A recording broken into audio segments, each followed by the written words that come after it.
नमस्कार दोस्तों, स्वागत करते हैं अपने YouTube चैनल पे।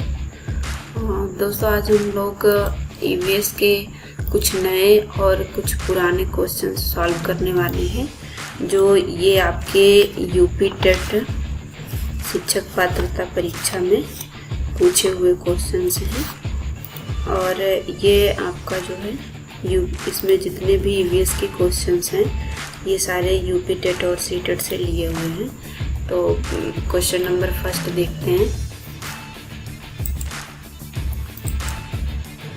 निम्नलिखित कथनों में से उस कथन का चयन कीजिए जो पर्यावरण अध्ययन में सामूहिक रूप क्रियाकलापों में संलग्न शिक्षक तथा विद्यार्थियों के पक्ष में तर्क प्रस्तुत करते हैं। तो वो कौन से हैं जो किसमें संलग्न शिक्षक और विद्यार्थियों के पक्ष में तर्क प्रस्तुत करते हैं। तो इसमें सामूहिक क्रियाकलापों के कारण बच्चे अंक उपलब्धि में अच्छा सुधार प्रदर्शित करते हैं, ये नहीं होगा। बच्चों में परस्पर सहयोग की भावना का उदय होता है। बच्चे दूसरों बालकों से बात व बहस करने में अधिक सीखते हैं, ये तो बिल्कुल गलत है। जब वो बहस करेंगे तो क्या सीखेंगे। बड़ों के सहमत होने से बच्चों की अपनी क्षमता से अधिक ज्ञान के निर्माण में सहायता मिलती है, ये आपका राइट आंसर हो जाएगा। एक शिक्षक अपने विद्यार्थियों को विभिन्न पशुओं के चित्र देता है और उन चित्रों पर रंग भरने को कहता है जो जंगलों में रहते हैं। इस प्रकार के क्रियाकलापों का मूल उद्देश्य क्या है? कैसे चित्र देता है? जो टीचर है वो बच्चों को विभिन्न पशुओं के चित्र देता है, लेकिन वो कहाँ पे रहते हैं? वो सब जंगल में रहने वाले पशु हैं। तो ये पूछ रहा है कि इसमें मूल उद्देश्य क्या है? सृजनात्मकता का विकास करना, अवलोकन का विकास करना, वर्गीकरण कौशल का विकास करना, डाटा संग्रह को विकसित करना। तो इसमें आपका राइट आंसर क्या हो जाएगा? पहली बात तो बच्चा जो है सृजनात्मकता का विकास करेगा। दूसरा इसमें अवलोकन करेगा, पहले वो देखेगा, समझेगा और उसके चित्र को पहचानेगा कि ये कौन सा है, उसका अवलोकन करेगा, उसे ये अवलोकन कहते हैं। फिर क्या करेगा? उसका वर्गीकरण करेगा और उसके कौशल का विकास होगा। तो आप ये ऑप्शन हम देख लेते हैं, फोर्थ नहीं होगा क्योंकि उसके पास कोई डाटा संग्रह तो है नहीं पहले से कि उसने एकत्रित करके रखा हुआ है।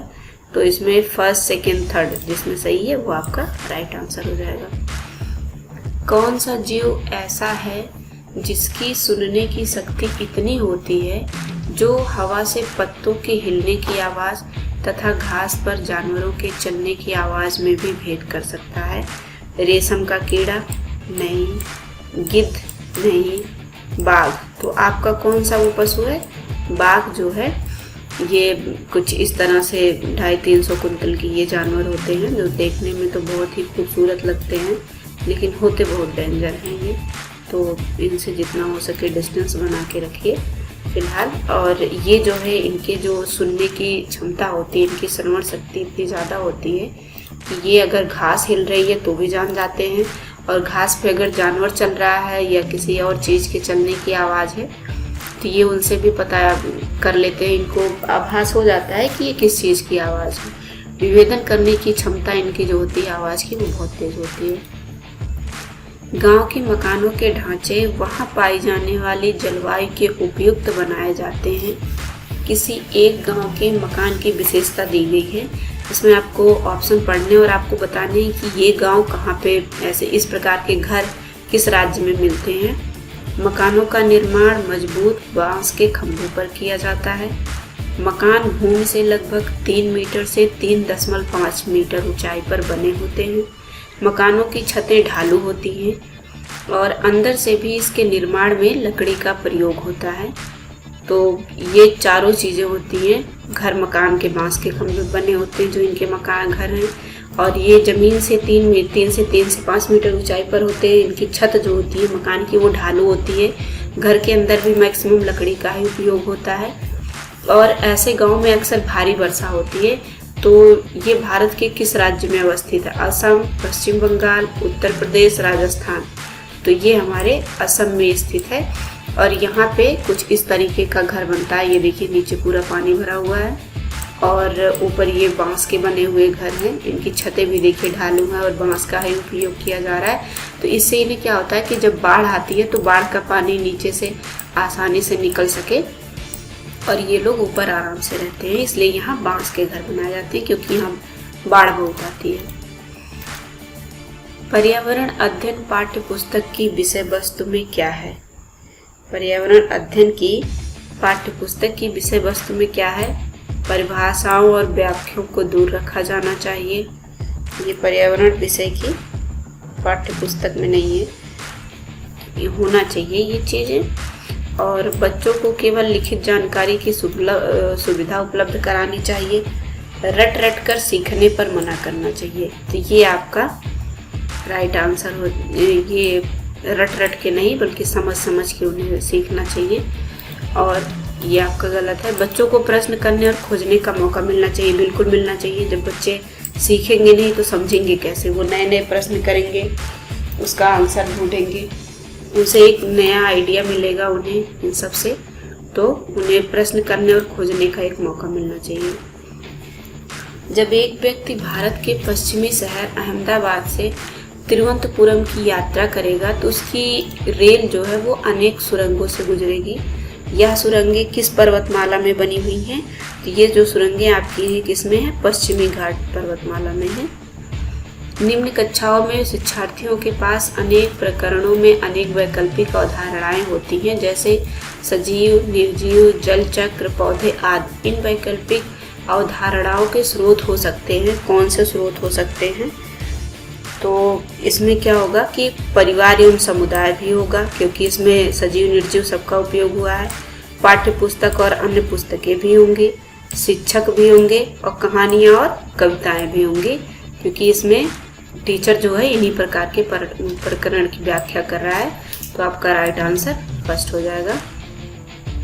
कौन सा ऐसा कीट है जो मधुमक्खी की भांति कॉलोनी में एक साथ नहीं रहता है? ऐसा कौन सा कीट है जो मधुमक्खी की भांति कॉलोनी में एक साथ नहीं रहता है? तो वो मकड़ी है, क्योंकि ततैया ये जो बड़ी वाली मक्खी होती हैं ये भी एक साथ झुंड में रहती हैं। दीमक भी झुंड में रहते हैं और चींटी तो ये तो लाइन से चलती हैं झुंड बना के। मच्छरों की संख्या को नियंत्रित करने के लिए ठहरे हुए पानी में मिट्टी का तेल डालने की सलाह दी जाती है। ऐसा क्यों किया जाता है? क्योंकि जैसे ये देखिए पानी के ऊपर मिट्टी का तेल डाला गया है, ये सब तरफ फैल जाते हैं, जिससे क्या है कि जो मच्छर होते हैं वो तेल जो है क्या करता है पानी में ऑक्सीजन की आपूर्ति को काट देता है, जिससे मच्छरों का जो प्रजनन होता है वो थम जाता है। नहीं तो ये सब देखिए सब मच्छर भरे पड़े हैं पानी के ऊपर, इससे इनका प्रजनन जो है वो थम जाता है, मच्छरों की संख्या में कम बढ़ोतरी होती है। वर्ष 2005 की राष्ट्रीय पाठ्यचर्या की रूपरेखा 2005 के अनुसार कौन सी पर्यावरण अध्ययन की विषय वस्तु या थीम अपनाई गई थी? तो वो थीम कौन सी थी? भोजन की थीम थी। भारत के किस भूभाग में स्थानांतरित खेती का प्रचलन है? जो स्थानांतरित खेती का प्रचलन है वो उत्तर पूर्वी भूभाग में है। स्थानांतरित खेती वो ऐसी खेती होती है कि जो एक जगह पे कुछ समय के लिए की जाती है और फिर फसल को कटने के बाद उसे कुछ सालों के लिए खाली छोड़ दिया जाता है।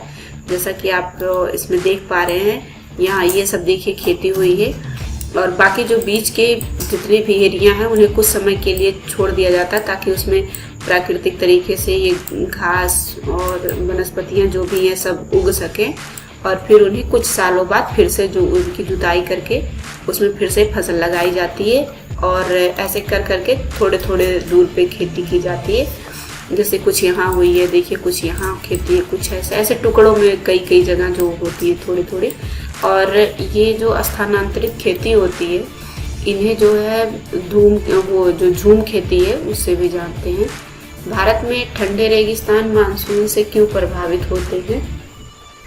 ठंडे रेगिस्तान जो मानसून से प्रभावित होते हैं वो हिमालय की, क्योंकि जितने भी ये ठंडे होते हैं सब ये रेगिस्तान हिमालय की वृष्टि छाया में होते हैं, इसीलिए प्रभावित मानसून से प्रभावित कम होते हैं। ताजमहल के पीले होने का मुख्य कारण क्या है? तो ताजमहल के पीले होने का मुख्य कारण है सल्फर डाइऑक्साइड की अधिकता, क्योंकि ये जो मथुरा फैक्ट्रियों से निकलने वाली गैसें हैं उसमें सल्फर डाइऑक्साइड की अधिक मात्रा है, जिसकी वजह से ये ताजमहल को ज़्यादा प्रभावित कर रही हैं और उसका जो रंग है वो दिन प्रतिदिन पीला होता चला जा रहा है। ताजमहल की जो शाइनिंग है, उसकी जो सफ़ेदी है, दूधिया चमक है, वो ख़त्म होती जा रही है प्रतिदिन। निम्नलिखित में से कौन सी ईवीएस कक्षा की गति है? ईवीएस कक्षा की गति कौन सी है? ईवीएस की क्लास में श्यामपट्ट का भी उपयोग करना चाहिए, फील्ड भ्रमण भी होना चाहिए, चित्र भी पढ़ना चाहिए और ये सभी चीज़ें होनी चाहिए। जब आपके पास ये सभी चीज़ें होंगी, आपके पास एक श्यामपट्ट होगा, आप उस पर कुछ चित्र बना के बच्चों को समझा सकते हैं कि ये चीज़ें देखिए, ये मतलब क्या चीज़ें हैं, इनका क्या उपयोग है और इन्वायरमेंट से कैसे संबंधित हैं। तो आप उन्हें बच्चों को अच्छे से समझा सकते हैं। उन्हें फील्ड में लेके जाइए, ग्राउंड में घुमाइए, जिससे वो जब भ्रमण करेंगे तो अपने आसपास चीज़ों को ऑब्जर्व करेंगे, समझेंगे, देखेंगे और चित्रों के माध्यम से भी पढ़ेंगे। कक्षा 3 की विद्यार्थी क्षमा को सिखाया गया है कि पिता, माता एवं बालक एकल परिवार का गठन करते हैं और यदि दादा दादी अन्य रिश्तेदार साथ रहते हैं तो यह एक विस्तृत परिवार है। जैसा कि आप ये देख पा रहे हैं, ये एक एकल परिवार है। एकल परिवार में सिर्फ माता पिता और उनके बच्चे होते हैं, तो वो आपका एकल परिवार होता है। और जो जॉइंट फैमिली होती है, जिसको विस्तृत परिवार कहते हैं, तो ये विस्तृत परिवार है जिसमें दादा दादी, आपके चाचा चाची, बच्चे, माँ बाप सारे लोग होते हैं, तो वो एक विस्तृत परिवार होता है। जिसमें वो पूछ रहा है कि संदर्भ में कौन सी परिभाषा गलत दी हुई है। जो रिश्तेदार सब एक साथ रहते हैं उसमें जो गठन होता है वो क्या है? तो वो आपका है शिक्षण अधिगम दृष्टिकोण जो है ये समावेशी नहीं होता है। इसमें सबकी अलग अलग राय होती है। पृथ्वी की सतह पर वह वस्तु कितने भार की होगी जिसका द्रव्यमान चंद्रमा की सतह पर 10 kg है? तो उसका भी जो है कितना होगा? पृथ्वी की सतह पर 10 kg है तो चंद्रमा पर भी वो 10 kg ही होगी। एक विलेय की विघटन दर किस पर निर्भर करती है? एक विलेय की जो विघटन दर है वो हमेशा दाब पर निर्भर करती है। निम्नलिखित में से कौन सी ग्रीन हाउस गैसों में शामिल की जाती है? जो ग्रीन हाउस गैसों में शामिल की जाती है वो कौन सी गैस है? वो क्या है? जलवाष्प भी है, कार्बन डाइऑक्साइड है, मीथेन है, ये सभी जो है ग्रीन हाउस गैसें हैं। दूरियों तथा दिशाओं व स्थानों के सापेक्ष स्थिति को समझने की क्षमता क्या है? दूरियों और दिशाओं के सापेक्ष जो स्थिति को समझने की क्षमता है वो क्या है? चित्रण कौशल के द्वारा हम स्थिति को अच्छे से समझ सकते हैं। निम्नलिखित में से कौन सी राशि एक प्रकार की अदिश राशि है? अदिश राशि आपकी कौन सी है? द्रव्यमान अदिश राशि है। किसी पौधे के बीज के भीतर क्या होता है? एक पौधा है, उसमें फूल लगे हैं, फूल के अंदर फल हैं और फल के अंदर जो बीज होते हैं छोटे छोटे, तो पूछ रहा है उस बीज के भीतर क्या होता है? तो बीज के भीतर बीजाणु होता है। डांडी मार्च का संबंध किससे है? डांडी मार्च का जो संबंध था वो नमक बनाने के कानून का विरोध करने से संबंधित था। ये विश्व की सबसे ऊंची चोटी माउंट एवरेस्ट पर चढ़ने वाली पहली भारतीय महिला कौन थी? जो पहली भारतीय महिला हैं वो बछेंद्री पाल जी हैं। ये बछेंद्री पाल जी हैं, आप इन्हें जैसा कि देख पा रहे हैं। और प्रसिद्ध महिला सुनीता विलियम कौन थी?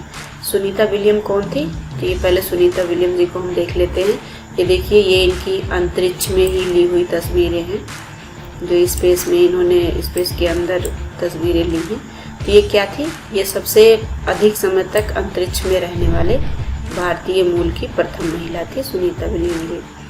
वर्तमान में प्रयुक्त होने वाला तेल शब्द का आशय किस से है? तो तेल का जो आशय है वो आपका है ईंधन के रूप में प्रयुक्त वाहनों में भरने वाले पेट्रोल, डीजल इत्यादि से है तेल का संबंध। स्वच्छ एवं आदर्श ईंधन का उदाहरण क्या है? स्वच्छ और आदर्श ईंधन का जो उदाहरण है वो आपका एलपीजी और सीएनजी है। एलपीजी का उपयोग हम लोग घरों में खाना पकाने में करते हैं, और सीएनजी का जो उपयोग होता है ये आपका जो ये वाहन है, जो आजकल एनवायरनमेंट में पॉल्यूशन होने के लिए जो है उन पे थोड़ा रोक चल रही है, जिससे धूल और ये धुएं वाले जितने भी हैं तो उसमें सीएनजी का उपयोग किया जाता है, सीएनजी गैस का, जिससे जो है पॉल्यूशन कम होता है। ट्रैफिक सिग्नलों पर गाड़ी का इंजन बंद कर देने की हिदायत क्यों दी जाती है? ट्रैफिक सिग्नल पर गाड़ी का इंजन बंद करने की हिदायत इसलिए दी जाती है क्योंकि प्रदूषण में कमी और पेट्रोल और डीजल की बचत दोनों के लिए उपयुक्त होता है, इसलिए बंद करने की हिदायत दी जाती है। भारत में तेल किस किस राज्य में पाया जाता है? भारत में जो तेल है वो आपका असम, महाराष्ट्र और राजस्थान में भी, राजस्थान का जो बाड़मेर ज़िला है वहाँ पे भी तेल के कुछ भंडार मिले हैं। अभी हालांकि इसकी पुष्टि नहीं हो पाई है, लेकिन उस पर विचार किया जा रहा है और उम्मीद है कि यहाँ पे भी तेल का एक बड़ा स्रोत मिलने वाला है। किसी खेल को खेलते समय एक खिलाड़ी की पहचान किसके अनुसार की जाती है? तो जो खिलाड़ी की पहचान होती है वो खिलाड़ी की लगन के आधार पर, जब वह खेल रहा होता है तभी देखा जाता है कि उसका फोकस किसमें वो इंटरेस्टेड है, नहीं है, और वो कितना ज़्यादा उस जिस खेल के लिए वो पार्टिसिपेट किया है, जो खेल रहा है उसमें उसकी लगन कैसी है, उसमें कितना उसको इंटरेस्ट हो रहा है खेलने में। तो इसके आधार पर खेल का परीक्षण किया जाता है। किसी खिलाड़ी की योग्यता की पहचान की जा सकती है कैसे? खिलाड़ी की योग्यता की पहचान जो है उसके खेल से ही की जाती है। तो दोस्तों आज का सेशन यहीं पे फिनिश करते हैं। आपको ये क्वेश्चंस कैसे लगे आप हमें कमेंट में ज़रूर बताइएगा। धन्यवाद।